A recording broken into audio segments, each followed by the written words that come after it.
Now the time we have been waiting for has arrived. Let me bring out my trumpet and my drum. Roll out the red carpet for the Queen. We've been having fun so far, right? Good morning, How are you again?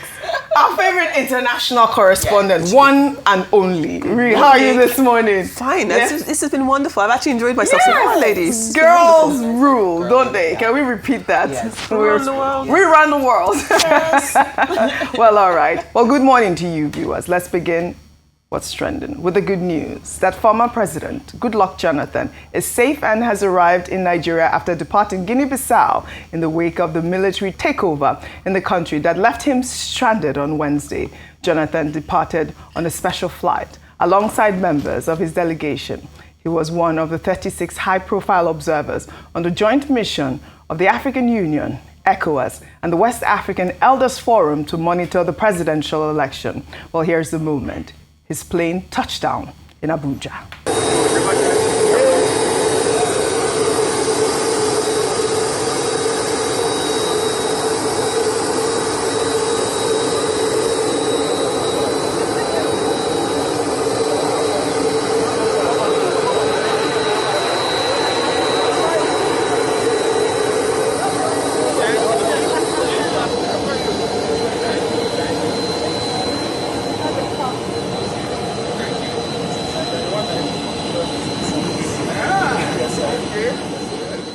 Well, former President Jonathan is finally safe and out of Guinea-Bissau, but this episode highlights the dangers facing election observers in West Africa's increasingly unstable democratic landscape. I'll take some reactions. Femi, before I come to you, Bronze wrote, "Good to have him back on home soil, but the fact that a whole former president was temporarily trapped during yet another West African coup just shows how unstable the region has quietly become. Safe return is good, but the bigger question is when will ECOWAS stop reacting and finally start preventing these crises?" Oko wrote on X, "Goodluck Jonathan has now added surviving a military coup evacuation to his CV. Man has dodged Boko Haram bombs, 2015 election loss, Guinea-Bissau coup. At this point, the good luck in his name is not propaganda. It's a verified spiritual gift.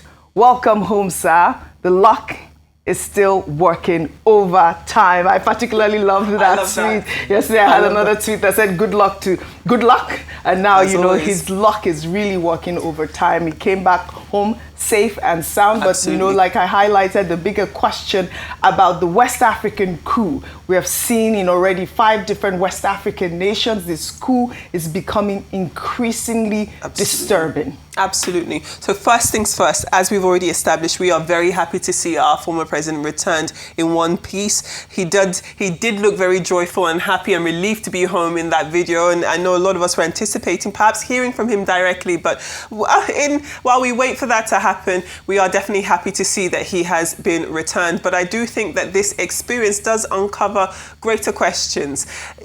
What is he now going to do with this experience? It would be interesting if he does use his now platform and this experience perhaps to speak to the federal government, speak to the African Union, speak to ECOWAS. Again, furthering the point in the first tweet about what you're going to do to be more proactive rather than reactive. He has a very unique position in the fact that he went there for one thing, to observe democracy, to champion democracy, and he was met with the direct opposite of it. So it can't just be a conversation that ends with his safe return. While we are very happy and we do understand this is another example about why it is a positive thing to name your children well, because they continue to embody what their name means. Yes. But I would love to see this go further once he does return here to Nigeria, perhaps to speak to the president, to speak to the federal government and just talk to them about what we can really do, because in as much as we can say that this is a distant issue, that this is something that affects other countries over there, this is still our backyard, this is still our region. And while we do not want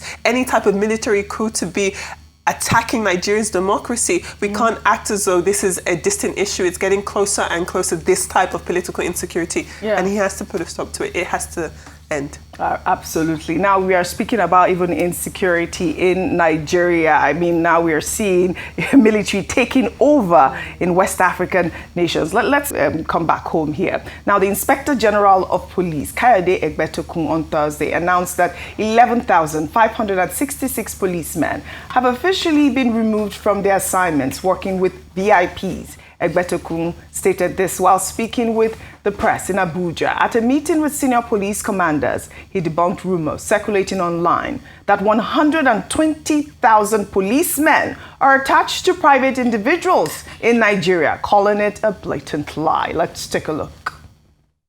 Yes, we have already withdrawn 11,566 personnel. We have given directives for that.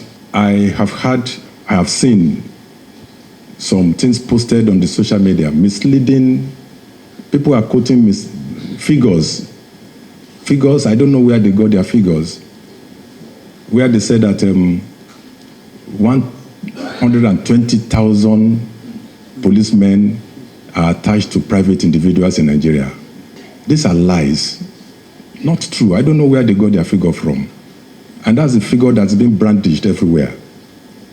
That 120,000 policemen, how many are we in Nigerian police that would attach 120,000 to private individuals? In the same vein, the founder of Kingsway International Christian Center, Matthew Ashimolowo, is calling on the federal government to have young people from the National Youth Service Corps trained to fight against insecurity and crime. The pastor made the comments while speaking on live television on Thursday, comparing NYSC to Israel's mandatory service system, saying that their army is comprised of mostly 18 to 22-year-olds. Have you ever heard this? Well, this is, a controversial proposal. President Tinubu had earlier approved the use of NYSC camps at temporary training grounds for emergency police recruitment. But, this pastor is going further, essentially calling for the militarization of National Youth Service Corps. Now, the question is, should Nigeria turn its one-year civic service program into military training, or will this put unarmed young graduates in harm's way while, serving their country? In that same interview, the pastor also called on the public to support President Bola Ahmed Tinubu, saying, "We have a leadership who wants to make things work."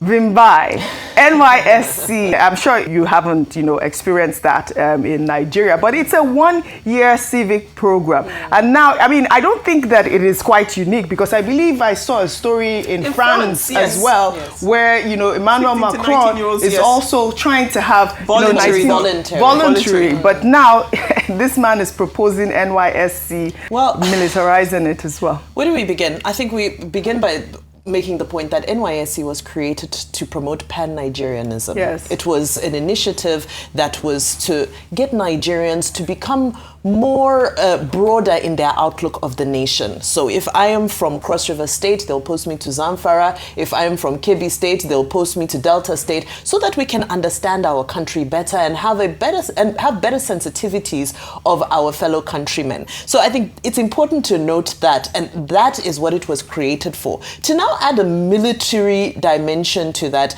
is concerning for a number of reasons. Number one, NYSC covers a broad number of industries. People are stationed with different kinds of companies and organizations and so forth, and it contributes to the churning out of professionals into our economy. We have NYSC, some NYSC, what are they? Corpers. Yes, the word had escaped my mind. We have corpers here at Arise. You have corpers all around. And we have to remember that, yes, while there is a state of emergency on security, the economy still needs to function. We still have to remember that there's tomorrow, and we need to continue to develop talent. We need to continue to uphold our economy so that there can be a tomorrow to fight for. Now, the other thing about some of these youth services, we also had it in Zimbabwe at some point. They were called green bombers.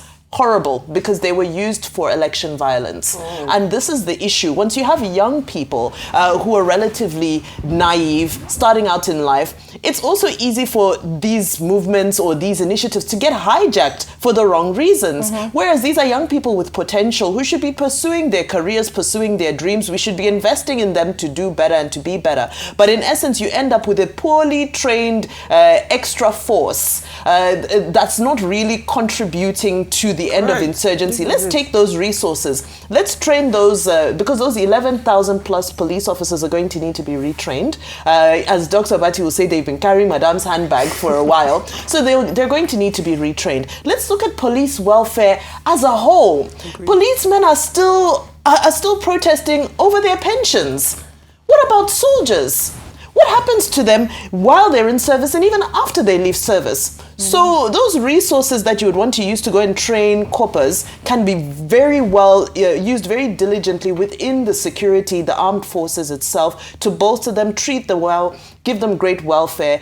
Let's let young people dream about a greater Nigeria and a greater tomorrow. Let's not force people to do that. They'll definitely be breathing a sigh of relief after hearing you No. Pastor Matthew Ashimolowo said they should get ready to go for... And you know, Gen Z are here for vibes. Allow them to just do their vibes in peace. And you know, some of the stories that we've even heard from, you know, the NYSC, some of them are quite heartbreaking, where we hear the kidnapping. I mean, these people have their lives cut out for them. They have their careers ahead of them. I don't think that they want to be involved in this sort of thing. Except, of course, it is voluntary. Yes, unless they choose. Yes, if it's your passion to go into armed forces, absolutely. But it's not everybody's dream. Well said. Ladies, well said. Well, still on insecurity in Niger State, the governor, Umar Bago, announced in a recent BBC interview that 11 students out of over 300 kidnapped from St. Mary's Catholic School have been rescued, claiming that the number of students reportedly kidnapped is exaggerated. The governor also claimed that kidnapping is being used to blackmail the country to show that Christians are being maligned. Let's take a look. A lot of people who even attend the school, who are even students in that school or pupils, are probably not just Christians. It's a mixture. A lot of devil advocacy would say people are trying to take advantage of that situation, to try to blackmail the country. And this is what I feel. Like this is like an attempt to blackmail or to bring crisis within this country, trying to portray that Christians are maligned or are being treated otherwise. But it's not so. There was an attack and there was scare. A lot of children went into the forest. The school said to me in writing, missing, not abducted. Number of missing students. So they are not certain whether these entire students are with the bandits, nor or are they in the bush. We have opened a register there and we are counting. We have started rescuing some of their children. Some of them have been reunited. Are you categorically saying that students have been rescued?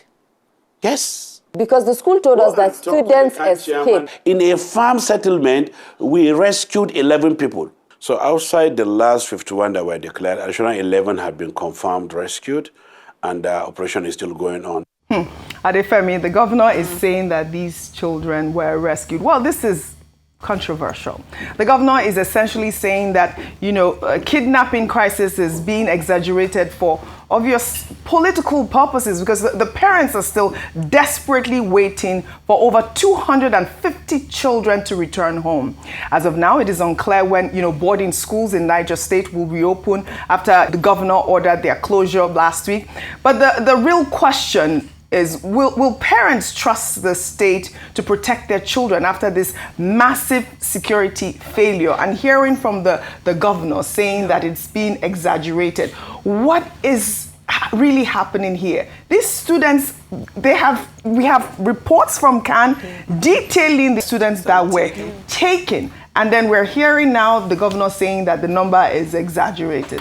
So not only, you could use the word controversial there, not only are his comments controversial, they are disappointing because they're taking away from the issue at hand. And it is not befitting of a governor who has the responsibility to not only be the mouthpiece of his state, but to protect his citizens, to do well and actually speak honestly and openly. Firstly, a huge shout out to the reporter in question who did that interview at the BBC, Medina Mashanu, I believe her name is. a fantastic journalist. And she did also put that pressure back onto the governor to ask him about these questions, to ask him these questions about the number of pupils. I think that he is trying to distract away from the seriousness and the gravity of this issue by wasting time on numbers and saying that this is being exaggerated, saying that these kidnapping victims were rescued instead of escaped. That is really... I was going to say that that's almost not the issue, but it is, right? Because if we're saying that there is a lapse in security and these governors or these governments want state policing, then that is one thing, but you can't deny that there's an issue you can't deny that there's an issue in the first place. You didn't rescue these students. They escaped. That was the agreed line. And saying that you have rescued them is almost, I think, counterproductive to your call for state policing, because then are you saying that you don't need to have more apparatus under your own wing? I'm disappointed in the governor, with respect, because I know that he is not someone who wants this to be continuing to his people. But I think he has to be honest and understand that he bears a huge responsibility. And it was just yesterday and earlier this week, we were talking about the parents who have died waiting for their children to come back home. A man that died, I mean, we don't know what the official cause of death is, but it could literally be heartbreak. A father and a mother died, and their children, we don't know if they've been released or if their children were the ones who were released, but this is too serious for you to be talking about peripheral issues. It's wrong. It's wrong. I just want to chime in very quickly. You know, here on Arise, we love Farmer Bago. We love Governor Farmer. We actually do. And you know, he's been very good with, you know, this sort of collaboration with Muslims and Christians, even going to church and singing in church. But this time he fell our hand. This time he fell our hand. I have several things to say. The first is that we keep talking in proverbs around, there are people who are doing this. You know, Senator Ted Cruz of the US said he was going to release a list. I think it's now time for Nigerian officials. If they know something, they should start naming people. So if he feels somebody is playing politics with this issue, he should tell us. Such and such a person is using this issue to play politics with it. Let's handle it that way. Absolutely. And let's then submit the evidence for it. And let's know what we're dealing with. If he says that he has credible information that leads to that, because what we know and the evidence that we have says otherwise. The evidence that we have is that there are kidnappings going on. There are abductions going on. There's insecurity. There are killings as well going on. So if he's saying that he may have insight into the conspiracy around it, like we said, there's an emergency meeting for the northern governors happening tomorrow. They should release a name and say, we are not part of it, but we know the people around us who are part of it. That's number one. Number two, the National Assembly, both the Senate, House of Reps, and even the state houses of assembly, I need them to now start asking questions about security votes. Because all of these governors have security votes. They have budgets allocated for security. So if in Niger State, for example, he's saying somebody is using insecurity to play politics, why has he not used his security votes to secure his state so that people cannot play politics with insecurity in his state? Those are my remarks. Well said, Bimbai, well said. Well, in the meantime, the Catholic Diocese of Nsukka has issued a disclaimer correcting a report by Zagazola Makama about the deaths of 2 priests, clarifying that the circumstances and the timing were inaccurately presented. In a statement signed by Father Emmanuel Asadu, Director of Communications, the diocese clarified that Father John Igwebweze had been suffering from illness since June 2012 and peacefully died on Sunday, September 21st, at Bishop Shanahan Hospital due to health complications arising from his long-standing condition. Father Matthew Aya, on the other hand, was tragically shot on Friday, September 19th, 2025, by yet-to-be-identified individuals on his way back to his parish after a pastoral assignment. The diocese stated that security personnel are investigating Father Aya's death, and no individual or group has claimed responsibility. Well, on Wednesday, Zagazola Makama reported that their deaths were linked to IPOB and ESN attacks. Now, the diocese is stating that 1 priest died from natural causes after 13 years of illness, while the other was killed by unknown gunmen still under investigation. Although security agencies claim that the ESN group claimed responsibility for the crime. We took the story yesterday and we highlighted the report from Zagazola Makama, which is, an analyst group in the Lake Chad region that have been, doing very well with their reporting, especially on terrorism, kidnapping. They, share a lot of videos. They actually go into the forest to, give us these detailed reports. Now we're hearing from the Nsukka Diocese, and, we also got information from the security forces saying that, ESN had claimed responsibility for the death. But we're yet to see. We'll continue to follow up on the story to see really where the story lies. Well, in another development, Apostle Michael Olowokere, in a post on X, raised alarm about the arrest of evangelist Daniel Ukpo, the pastor who posted a video about a Nasarawa church crusade that was allegedly stormed by herdsmen on Monday. However, in a twist of events, Evangelist Ukpo, in a new video, claimed that he was never arrested, nor did herdsmen ever invade his crusade. Apostle Olowokere had claimed that Evangelist Ukpo was arrested by the Nigerian police force after releasing the video detailing the incident, and berated the federal government for allowing terrorists to openly post videos on social media while facing no repercussions. Let's take a look. I have just been rightly informed that Evangelist Daniel Ukpo have been arrested by the Nigerian police force because of the video he posted about the incident that happened in the community in Nasarawa State. In Nasarawa State, where he was holding a crusade, where he was part of a team in a crusade, and then the Fulani herdsmen attacked that community. I've watched that video, I saw that video, and that video was real. It was legit. There was no photoshopping, there was no any kind of AI mixture. It was real. The situation was real. And the man of God only reported what was happening at that time. And because of this, the Nigerian police have arrested him. You see, we have become a useless society. This is what the Nigerian state has become. The bandits, terrorists, every day are on TikTok. They are on TikTok doing videos. They are on TikTok sharing money, doing giveaway. They are on TikTok giving updates on their location, doing things as though they are free. These are people that are causing mayhem, that are causing destruction of lives and properties every single day, causing pain to family. But not one have you gone to arrest. You have not seen those ones. You cannot be watching terrorists and bandits and criminals, people that are causing problems to Nigerians every single day, having a few days. They make calls, they make calls, they are on TikTok doing everything on social media. Not one of them have been arrested. But a man of God only gave an update on a situation where Fulani jihadists, Fulani terrorists attacked the community, and the man showed in the video, and you are quick to go and arrest him. We will not tolerate this. I call on every man of God, Inspector General of Police, we demand the release of Evangelist Ukpo. Well, the Nasarawa State Police Command, in a post on X, stated that no herdsmen attack occurred anywhere in Nasarawa State, and that the published reports, including the video in circulation, do not reflect the true situation in Agboda community.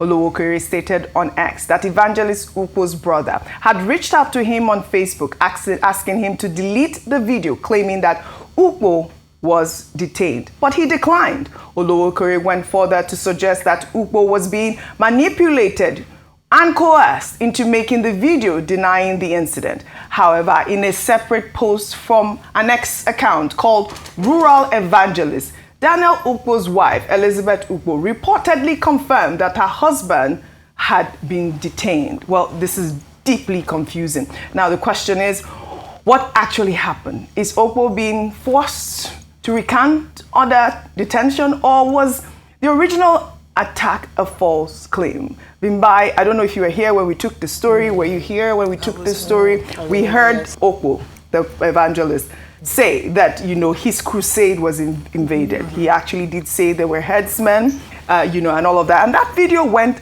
viral. Now we are hearing from the Nasarawa State Police Command saying that this incident did not happen in Nasarawa State. And we also saw a video of Evangelist Ukpo saying that, this is a false claim, nothing happened, he was never arrested, and his crusade was never invaded. But we saw the video and people were running. I mean, your thoughts? There were chaotic scenes in that video. There were chaotic scenes. And, the response from the police is concerning because I wish they had acknowledged that there was a chaotic incident. Okay. Even if they're saying that they are debunking that it was herders, yes. but we can see that there was some sort of commotion that transpired there. So, well, it's unfortunate because, it's his word against theirs, but we have the video. Yes. We have the video, and there was commotion. There was something happening and there. We have him now, saying and we have him was, saying there's commotion and concern. An invasion on his crusade. Yes. However, Oji, what my concern is that when it comes to Sowore, we are able to write to X and Facebook and demand that he take down certain posts that he made because they feel that those posts are inflammatory or insightful. But when it comes to bandits on TikTok, we are unable to write to TikTok to say, can give us the details of these people, because they are most likely using VPNs, so you can't really track them directly like that. But what you can do is you can write to the platform, and the platform has all IP addresses. They have, the technology exists. Beyond that, cell phone towers, they are using network. They are not, operating in some sort of alternate universe. If they are not using our own cell phone providers here, then even if they're using Starlink, we can still write to Starlink. So my point is that there are ways to tackle, trace all of these people, but for some reason our energy is not being deployed in doing so. Yeah, because the pastor made that point, that we are seeing these bandits. I have videos. I get sent videos by my producer of these bandits, terrorists, posting and showing off with money and all of that. Why is it that the security agencies don't go after those people, but quickly go after a Sowore or one of those sort of? Your thoughts on this story before I move to the next one? I think the reason why they do so is because it's easier to do that than to tackle the real problem. And it's almost similar to what we were talking about previously with Governor Bago, talking about peripheral issues when you should be talking about the main issue. And I think that in this instance, this is another example of doing the easiest thing, which is trying to stifle the speaking out or punishing people. And it sets a really dangerous precedent, because you would think that he would be commended for putting his own life at risk and making sure that there is proof that something has happened in our community. You can see all of the people running around. You can see people on motorcycles. Everyone is scared. Okay, let's put this on the internet. Let's record this. Let's share this with the world. Share this with our local community. Share this with the police. And for that to be the reason why he is apprehended, and then all of a sudden we're now hearing him say that, oh, actually that didn't happen, or I didn't. It stinks from top to bottom. It does appear as though he is being coerced into changing his testimony, and it's unfair. And like I say, it sets a very dangerous example, because the next time something like this happens, someone will feel reluctant to share what is happening in their backyard, because it seems as though we have set a precedent that the witness is the criminal. And that shouldn't be the case ever. Well said, well said. Meanwhile, in Edo State, a shocking new video has surfaced online showing a husband and his pregnant wife being held at gunpoint by terrorists in the middle of a forest. The video was posted on Thursday by activists harassing Gwaminishu. In the video, the terrified couple appealed to the public for help, saying that their kidnappers are demanding 50 million naira, but that their families are not able to raise the money and are only able to raise 7 million naira. Some viewers might find this video distressing. Viewer discretion is advised. Let's take a look. My wife get belay, they want to put her. I beg, Moon Airport, no less 7 million of family of release. I beg, Moon Airport, they say now 50 million in the fine. Moon Airport. This is where my brother and his wife were kidnapped last night.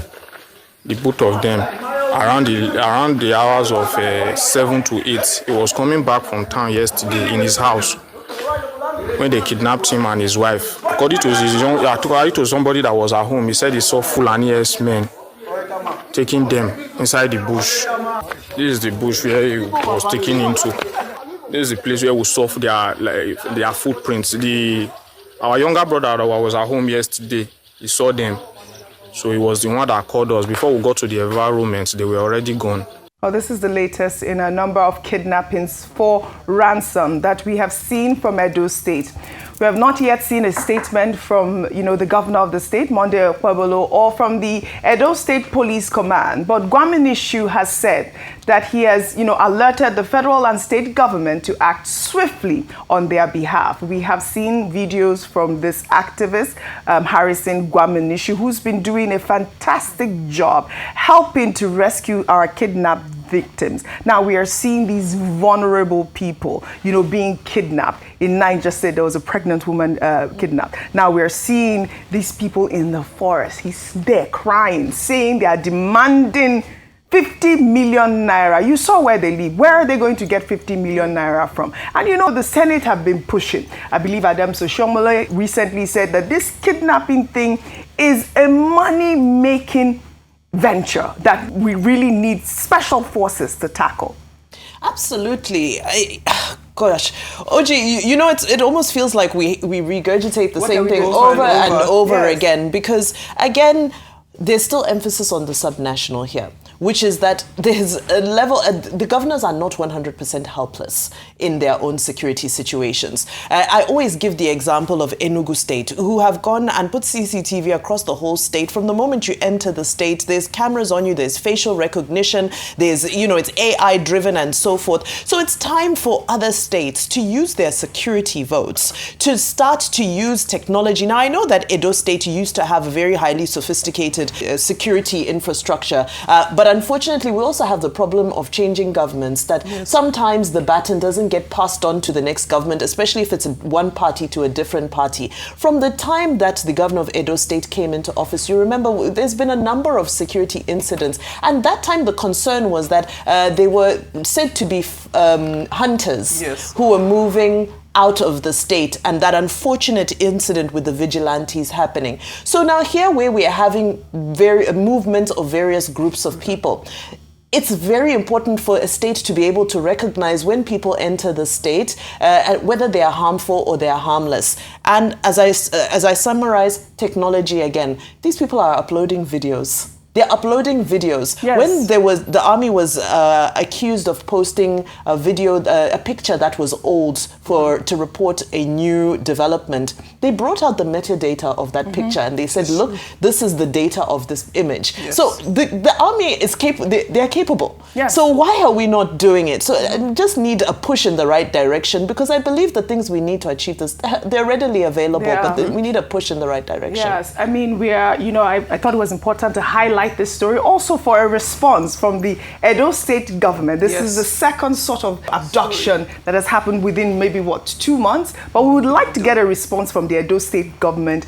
on what they are doing with this story. And also, kudos again to Harrison Gwaminishu. He's been working with security forces. We also implore for the Edo State government to work with this young man who's had his technology advancement in rescuing people in the forest. Well, we pray for them to return safely, healthy and sound. In another development, the New York Times is putting out a new investigation on how lead recycling for car batteries in the United States has significantly impacted communities in Ogijo in Shagamu local government area of Ogun State. In a video trending on social media, the investigation shows how Ogijo has become the lead recycling capital of Africa, where more than half of the children there have lead in their blood associated with lifelong brain damage. This is Freeman. He has a blood lead level of 28.5, which is more than 5 times the level widely considered to be lead poisoning. And it's all because he lives among some of the most lead-polluting factories in Nigeria. I went to Ogijo, the lead recycling capital of Africa. We commissioned blood tests on 70 people living and working near these factories. Overall, 7 out of 10 of them had levels of lead poisoning that the World Health Organization considers to be dangerous. More than half of the children tested had levels of lead in their blood associated with lifelong brain damage. One of those children was Freeman, who had the highest level of lead in his blood of any child. Where do you feel the pain? Freeman has body pains and aches, a distended belly, trouble sleeping, and also seizures. Now, all of those symptoms are commonly associated with lead poisoning. Everyone we spoke to in Ogijo who works inside these factories had health complaints of some kind. For the people of Agijo, this is a public health crisis that has been going on for many, many years, and as our reporting shows, is not likely to stop anytime soon.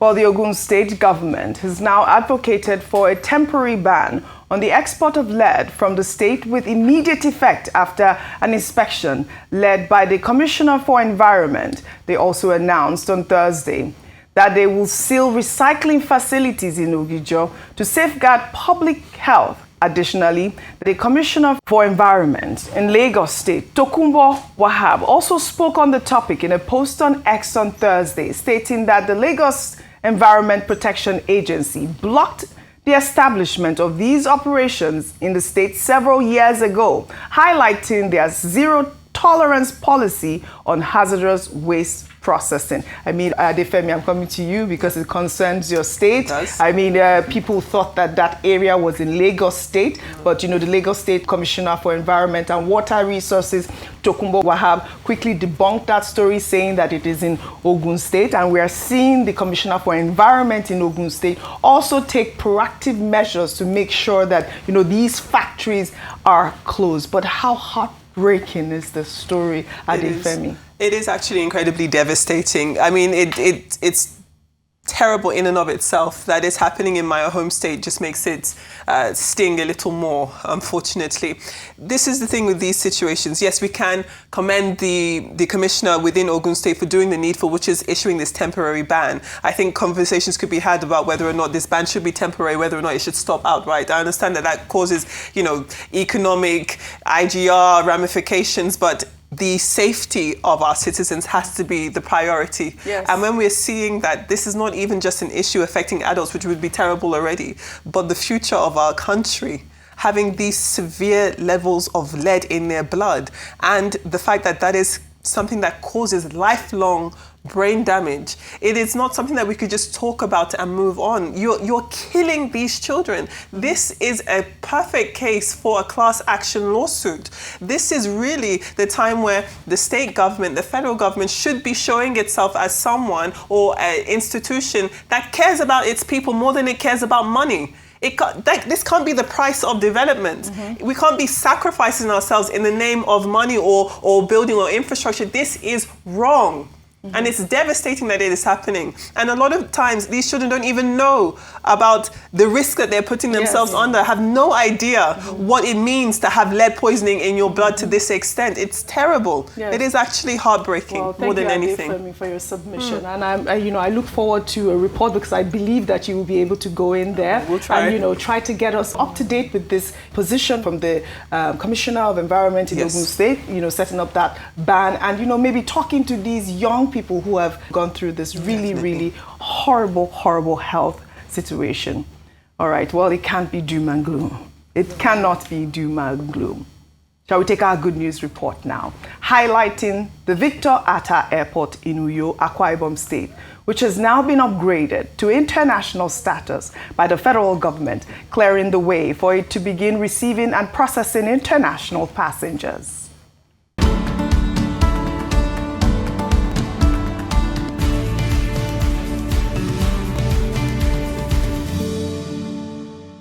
Well, the announcement was made on Thursday in Abuja by the Minister of Aviation and Aerospace Development, Festus Keyamo, during a meeting with Governor Umo Eno, who expressed the state's readiness for the upgrade. Keyamo said the facility already meets global standards and has the capacity to compete with other international airports in Nigeria, highlighting its modern infrastructure, including a world-class maintenance, repair and overhaul facility and a runway of over 3 kilometers capable of handling larger aircraft. Governor Eno announced plans to further expand the airport's infrastructure, including construction of a cargo terminal and residential quarters for airport staff, targeting the first international flights to take off from Uyo by the end of the first quarter of 2026. Just to let you know that as Ministry of Aviation and Aerospace Development, we are designating Uyo Airport as an international airport.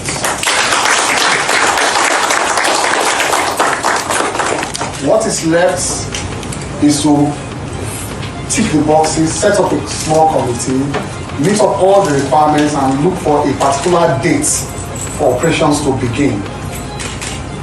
But it is designated as from today as an international airport.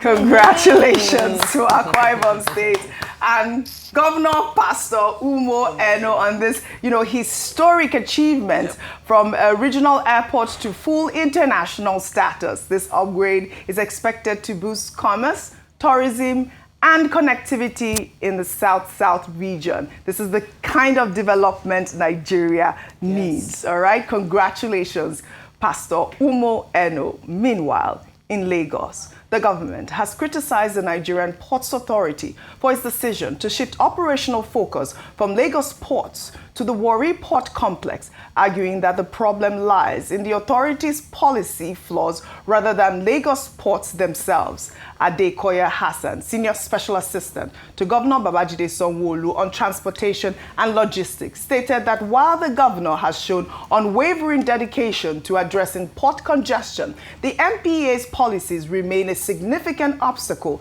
to achieving seamless cargo movement within the Apapa Port Corridor. In a post on X, Hassan listed multiple toll points, inefficient e-call-up system, favoritism and racketeering, abuse of power by senior officials, and misinformation circulated through truck unions as major factors sustaining the gridlock. He argued that if these policies were reformed to reflect present economic realities, congestion at Apapa would be drastically reduced, eliminating the need for what he described as an unpopular decision. Now, the governor's special assistant urged that the true situation be presented to President Bola Ahmed Tinubu, stressing that the NPA itself plays a central role in the persistent congestion of the Lagos Port Corridor. Vimba, I'd like for you to tie in these two stories really quickly. On one hand, we have, our international flight taking off from Uyo, Akwa Ibom. I was recently there, just so you know. Really beautiful place, clean city. And then we're hearing the governor's special assistant here talking about, these irregularities with the NPA causing the congestion that we see in the Lagos ports. Okay, well, very quickly, Uyo to the world. Yes. I love it. And I think the key theme here is decentralization, which is that we can't have all major economic activities, especially where logistics are concerned, being centralized, concentrated in Lagos or in Abuja. Especially with where the ports are concerned, Lagos is usually the focus. So I believe that the points being made by the commissioner are valid, that the decongestion, especially we've been on this Apapa matter for so many years, that needs to happen. However, I don't think it's a negative development that other ports now also begin to enjoy some of the economic benefits of getting some traffic their way. We'll follow up on that story as always. Well, and again, I'll say kudos to Pastor Umar Eno. We'll take our final story now under entertainment. A Thai court has issued an arrest warrant for the co-owner of the Miss Universe organization after she failed to appear at a scheduled hearing in a fraud case on Wednesday. The warrant was issued in connection with allegations of fraud amounting to $930,000. The Thai businesswoman, Jaka Fong Jaraka Juta Tip, is a transgender activist who acquired the Miss Universe organization in 2022. She's being sued by a plastic surgeon who is alleging that the Miss World organization defrauded him when he invested in their corporate bonds in 2023, causing him a loss of $930,000. Well, this new arrest warrant adds to the drama surrounding the Miss Universe 2025 pageant, including the winner, Fatima Bosch, staging a public walkout during a pre-pageant ceremony, the resignation of two high-profile judges, including Olivia Yassi, who represented Côte d'Ivoire and was the fourth runner-up at the Miss Universe competition, announcing her resignation from her continental title, Miss Universe Africa and Oceania, just days after the pageant's conclusion. Well, as an ambassador and as Miss Universe, I would want to be the face of a representation of a new generation that mixes culture, that mixes modern and traditional. I want to be the face of a new era of women that are bold, that are leaders, that are unapologetic about who they are. If I'm Miss Universe, I want to be a role model for all the young girls and let them know that you too can make it. Go in those rooms where you think you don't belong, shine, and make sure you assume your identity. The fourth runner-up is Côte d'Ivoire.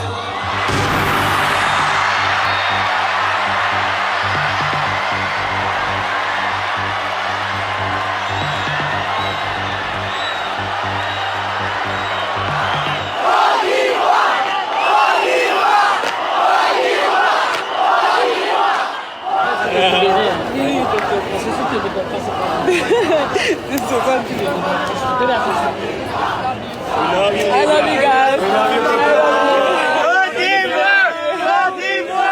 Côte d'Ivoire. Olivia Manuela Yase. Côte d'Ivoire. Côte d'Ivoire!